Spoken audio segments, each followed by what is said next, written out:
Hello दोस्तों, मैं आपका स्वागत करता हूँ रिप्रोडक्शन इन ह्यूमन के चैप्टर में। इसमें हम पुरुष जनन तंत्र के बारे में जानेंगे और महिला जनन तंत्र के बारे में जानेंगे, जिसको हम स्त्री जनन तंत्र कहते हैं या फीमेल रिप्रोडक्टिव सिस्टम, और मेल रिप्रोडक्टिव सिस्टम के बारे में गहनता से जानेंगे। तो हम इसको जानने की कोशिश करते हैं, जिसमें हम सबसे पहले रिप्रोडक्टिव सिस्टम में मेल रिप्रोडक्टिव सिस्टम को पहचानेंगे, जिसमें प्रश्न नंबर 2 है, पुरुष जनन तंत्र का एक नामांकित चित्र आरेख बनाइए। जिसमें हमको उत्तर के रूप में ये आरेख हमको बना हुआ दिखाई देता है, और इसमें हम जानेंगे कि ऐसा क्या क्या होता है जो पुरुष जनन तंत्र में एक अहम भूमिका निभाता है। तो इसको हम अच्छी तरह से जानने के लिए हमको इसको देखना होगा। तो हम आपको बताते हैं कि इसके बारे में क्या क्या है। तो जैसा कि आप देख रहे हैं, रिप्रोडक्टिव सिस्टम में जो हम पहला देखते हैं, ये यूएरी ब्लैडर जो है, ये यूएरी ब्लैडर का निशान है। यहाँ तक जो हमको यूएरी ब्लैडर दिख रहा है, ये सब यूएरी ब्लैडर यहाँ पर है। तो हम इसको यूएरी ब्लैडर के रूप में जानते हैं, और इसको ही हम यूएरी ब्लैडर कहते हैं। यूएरी ब्लैडर में ये जब जहाँ से यहाँ तक में हमको दिखता है, और इसको स्त्री के अंदर होता है, और जनन तंत्र में इसका रहता है, इसका भाग होता है, और इसे हम यूएरी ब्लैडर के रूप में जानते हैं। और सेकंड जो है, हम देखते हैं कि एक वास डिफरेंसेज होता है। वास डिफरेंसेज में ये जो है यहाँ तक होता है, ये नलिकाएं जो होती हैं, ये वास डिफरेंसेज होती है। ये सब वास डिफरेंसेज होती है। ये यहाँ से जुड़ी होती हैं, और यहाँ तक ये ऐसे बिखरी हुई यहाँ तक आती हैं, जिसको हम वास डिफरेंसेज कहते हैं। और इधर यूरेथ्रा जो होता है, यूरेथ्रा जो यहाँ से ये है, ये हमको काली वाली जो लाइन होता है, ये यूरेथ्रा होता है। यूरेथ्रा को हम, जैसे कि ये यूरेथ्रा है, इसको हम काले वाले को हम यूरेथ्रा के रूप में जानेंगे। और इसके साथ ही साथ हम देखते हैं कि और आगे बढ़ते हैं, जिसमें ये हम पेनिस, पेनिस किसको कहते हैं? पेनिस हम इस लाइन को कहते हैं। इसको इसको हम पेनिस के रूप में जानते हैं। ये लाइन जो होती है, ये पेनिस होती है। ये हम स्त्री के जनन तंत्र के बारे में नहीं, हम पुरुष के जनन तंत्र के बारे में जान रहे हैं। इसमें हमें जो भी हमारे अंडकोश में जनन तंत्र होता है, जिसके बारे में हमको गहनता से मालूम होना चाहिए, इसको कहते हैं पेनिस। पेनिस के रूप में ये हमारी जो होती है, ये देखते हैं, और ये होती है। और इसके बाद हम आगे बढ़ते हैं। आगे बढ़ने में हमको ये मिलता है, ये स्क्रोटम। स्क्रोटम क्या होता है दोस्तों? स्क्रोटम ये होता है, ये सफ़ेद लाइन का जो होता है वो स्क्रोटम होता है, जिसमें हम स्क्रोटम, ये सब स्क्रोटम के भाग होते हैं। इसको हम स्क्रोटम के रूप में मानते हैं। और इधर आ जाइए, हम अब चलते हैं और इसकी गहनता की ओर। ये टेस्टीज जो होता है, अंडकोश होता है, इसको हम टेस्टीज कहते हैं। और टेस्टीज को ये अच्छी तरह से जान लीजिए, टेस्टीज यही होता है जो हमारे जनन तंत्र में अंडकोश के नाम से जाना जाता है, ये टेस्टीज होता है। और इधर क्या होता है कि जिसमें से एक और हमको मिलता है इपी, जो इपीडाइमियस होता है। इपीडाइमस ये होता है हमारा यहाँ से, ये टेस्टिकल के ऊपर जो होता है थोड़ा सा, ये हमको भाग इपीडाइमस का नाम जानते हैं। इसको हम इपीडर्मिस डाइमस के नाम से भी कहते हैं। ऐसे में हमको आगे बढ़ते हैं। एपिडर्मिस डायमियस तो आप समझ चुके होंगे ये है।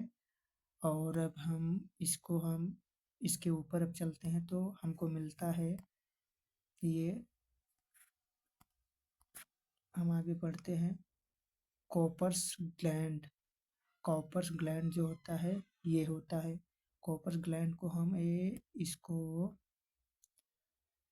यहाँ से हम इसको करते हैं, जैसे कॉपर्स ग्लैंड इसको हम कर देंगे।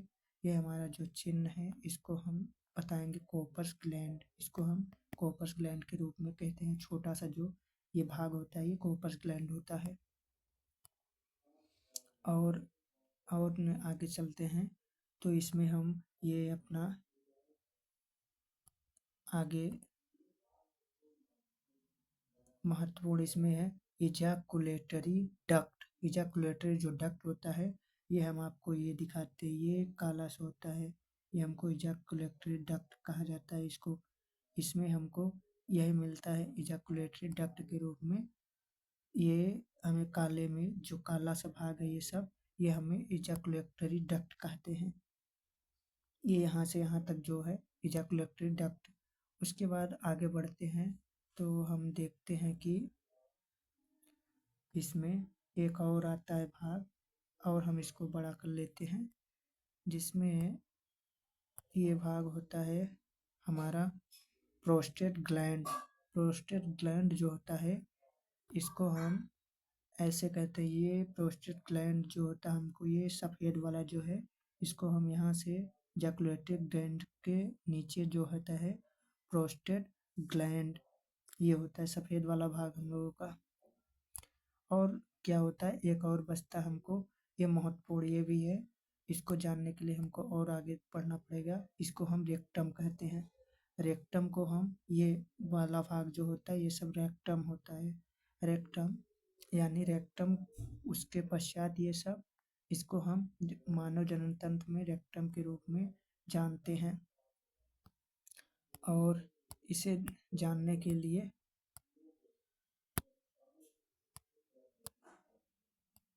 ये हम अब एम्पिपूला एम्पिपूला जो होता है ये हमारा होता है। ये एम पी ए पुल्ला होता है। एम पुल्ला ये माना जाता है।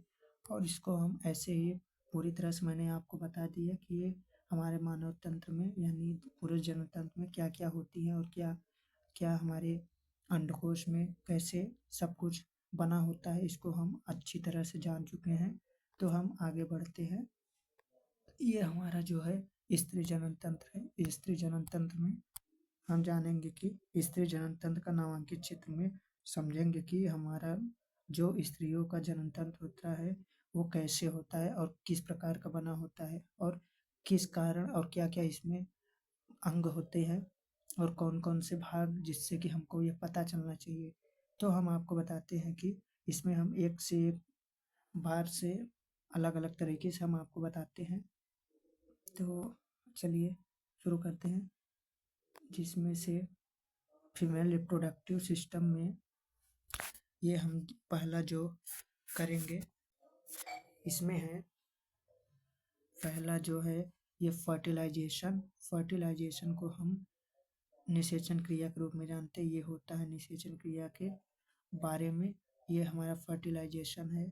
और इसको हम फर्टिलाइजेशन के रूप में जानते हैं। इसको हम ये ऐसे गोला भी कर सकते हैं। ये हमारा फर्टिलाइजेशन है। ये बहुत बहुत ही इम्पोर्टेंट होता है और इसी के बारे में सब कुछ पढ़ना होता है।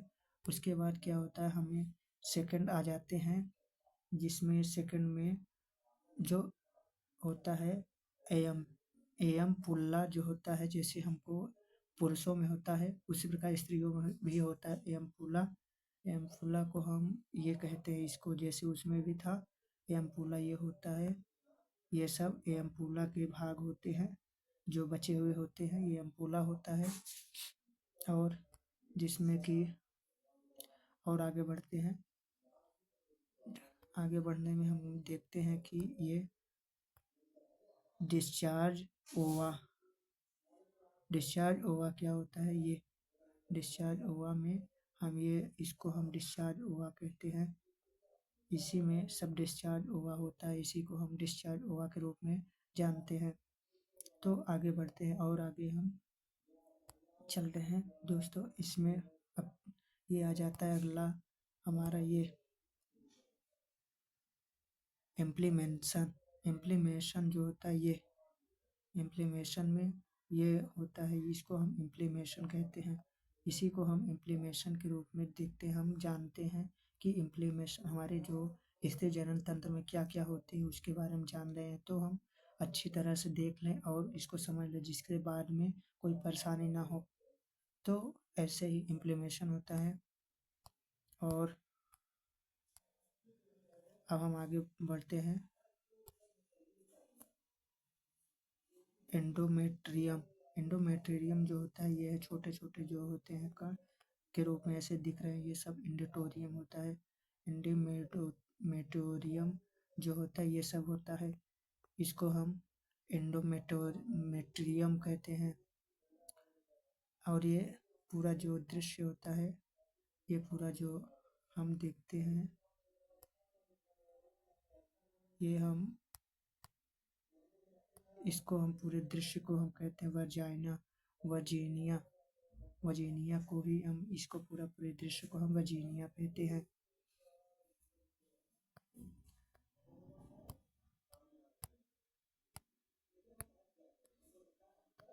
जिसमें वजीनिया में अब यहाँ पर हमको ये आता है। और आगे बढ़ते हैं।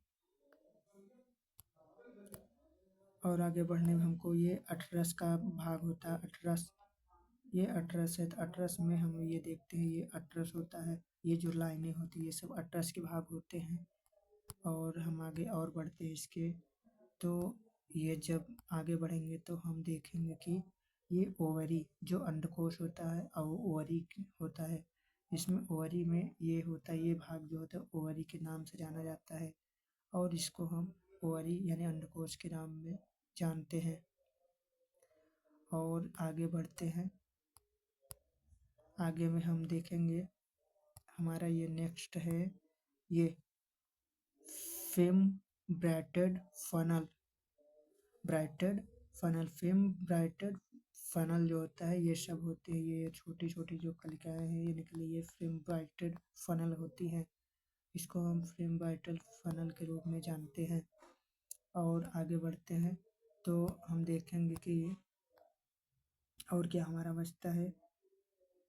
ये हमको आगे बढ़ने पर हमको ये मिलता है अट्रस। अट्रस को हम ये करते हैं, ये बताते हैं, छोटी छोटी जो ये चिन्ह के रूप में होते हैं, निशान के रूप में, ये सब अटरस के भाग होते हैं। अटरस ऐसे होता है, अटरस में ही ये सब लगे रहते हैं। और आगे इससे बढ़ते हैं तो हमको ये मिलता है फॉलोपियन ट्यूब। फॉलोपियन ट्यूब में ये छोटे छोटे इसमें अलग से कण होते हैं, ये फॉलोपियन ट्यूब के रूप से जानी जाती है। ये जो ट्यूब होती है वो फॉलोपियन ट्यूब होती है।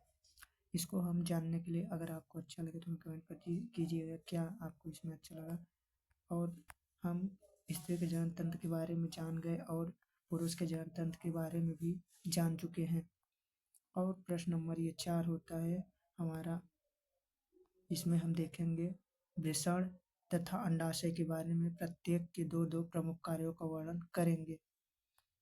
तो इसमें सबसे पहले हम वृषण के बारे में जान लेते हैं, जो कि ये है हमारा वृषण।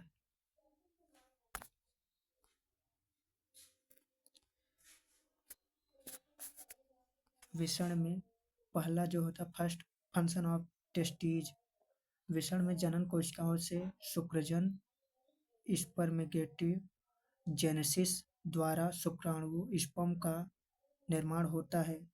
सेकंड, वृषण की सर्टोली कोशिकाएं, सर्टोली सेल्स, शुक्राणुजन कोशिकाओं तथा शुक्राणुओं का पोषण करती हैं।